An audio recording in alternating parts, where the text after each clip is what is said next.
Hi, I'm Hayley from Paramore, and you're watching Behind the Brand. A lot of people who watch this, they're creative. They're artists or future artists. Um, they're they've got some sort of side hustle or some dream that they've got. Yeah. Maybe let's get a little bit personal and talk about some of the things that you got wrong in order to get it right, and maybe talk to this audience about, like, hang in there, it takes time. Whatever your advice is, what would you say to those young people just getting started? Man, I mean, we started really young, and I think one thing I wouldn't do anything different because I feel like I'm here sitting on this stool because I did things the way that I did and the band did things the way that we did. But I do wish in a way I had been a little bit more fearless about my position early on because, there weren't a lot of girls in the scene.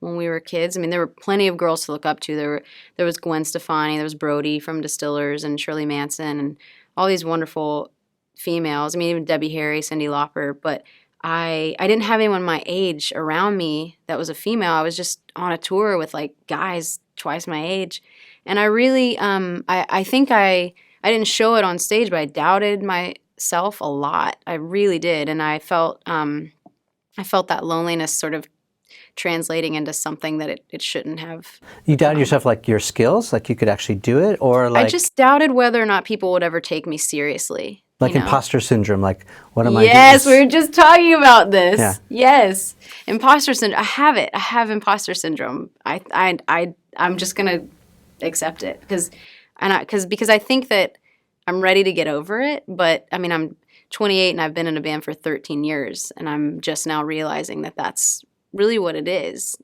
It's feeling like maybe I didn't do enough to deserve where I got, or someone's going to catch me and realize that it's not real. I don't know. Yeah, where does that come from, though? Is that just like what we manufacture in our own minds, or? I wish I knew where imposter syndrome came from. Because I know a lot of people struggle with that. I mean, Yeah. me too sometimes. I feel like Yeah. I have to pinch myself like, wow, this is amazing. Am I really here Yeah. with you? And I think probably a lot of people watching can relate to that. But like, is that self-made, like self-sabotage, or is that outside influence? What's funny is I do think that even though it was lonely to be the only girl coming up in a scene that was tough already. You're in a van traveling around, you're not really sleeping well. You're playing shows to half filled or maybe not even half filled rooms. Like, I do think that my age actually helped me, and as I've gotten older, I think we get older and we really start to overthink things. We know a little bit more, our experiences kind of stack up, and there's more to think about, and maybe that means there's more to doubt about. So I don't know. There's days that I think back and I'm like, God, I'm so glad there's so many other females for me to lean on. Like my friend Beth from Best Coast I text her all the time just to kind of get her opinion on something, or just to feel like I've got, I don't know, just a female that understands. But I wish I had that as a kid. But I also look back and I think, man, I was so young and I was green. And so I just did what I felt. Yeah. And I think you got to remember to just do what you feel and follow that, even, when you get older and there's a lot more to pay attention to. What do you say to those who, they're in the struggle and they don't know, gosh, how much longer should I keep gigging, or like keep just grinding it out? Whether they've got, they're singing on YouTube, or they're playing the local coffee shop or a club. Like, how long do you give this great idea, your passion, until, because a lot of people say, when are you going to get this real job? Especially the doubters, who may not, maybe you're this diamond in the rough, like you really haven't completely come into your own yet. But like, how do you push through that?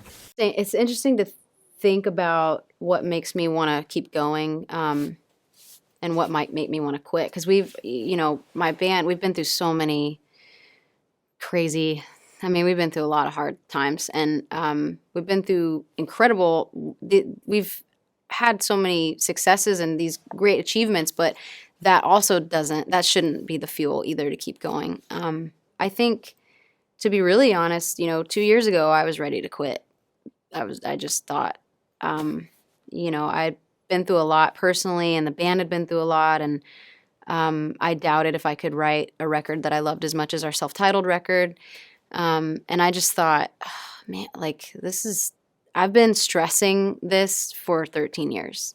I've been working my ass off for 13 years, since before I had a car, before I had, anything that was mine. The only thing that was mine was this music, was this bond that I had with my friends, these shows that we played. I really felt like maybe it was time to hang it up and find out what other things I could be good at, whether that's like just being starting a family, or, doing hair dye or whatever it was. But I think my dad always said, if you're not happy, just hang it up. But I have been unhappy, and I didn't hang it up, and I'm so glad that I didn't, and I mean, I guess I would tell my kid, you should be happy. But I feel now, I look back at like even the last 2 years, and I think about all the songs we've written for the album that's upcoming, and I just think like I pushed myself to a place where I could still hang it up if I wanted to. It's a choice. You have to know you have the choice. But I think it's good to see what you're made of, and I really kind of have been finding that out more recently. I think more so now than I had in our whole career so far. That's really good advice. I want to underscore that because it's subtle. Maybe if you're watching, you may have missed it. If I could put quotes around what you just said, I would maybe put, I can do hard things. And I think you're right. It's a really important lesson that you're talking about, which is when the going gets tough, maybe 99% of us, we just feel like quitting, giving up. Yeah. And it's really easy to give up, especially when it's all your choice. But maybe there is something better if you go just a little bit beyond that, stretching yourself. Yeah, totally. Going for it. And really, I guess what you're saying too is you have to evaluate, what do you have to lose? Yeah, right. What's the risk versus reward? What do they say? They say failure is not an option. Yeah. But really, failure has to be an option. Yeah, it does. Right? Because in order to have success, you've got to have the failure to even know what success feels like, right? That's so true. The trick is not to fail too far that you can't come back and play another day. Yeah. I think knowing that I had the choice was probably the most empowering moment for me. Like when I realized that, and even talking to Taylor, my bandmate, and him saying, I think it also helps to have good friends and have that kind of support around you. But just having him say, you have a choice, and I'm not going to be mad at you either way. I'm still going to be your friend. We can write music for other things. We can never write music again.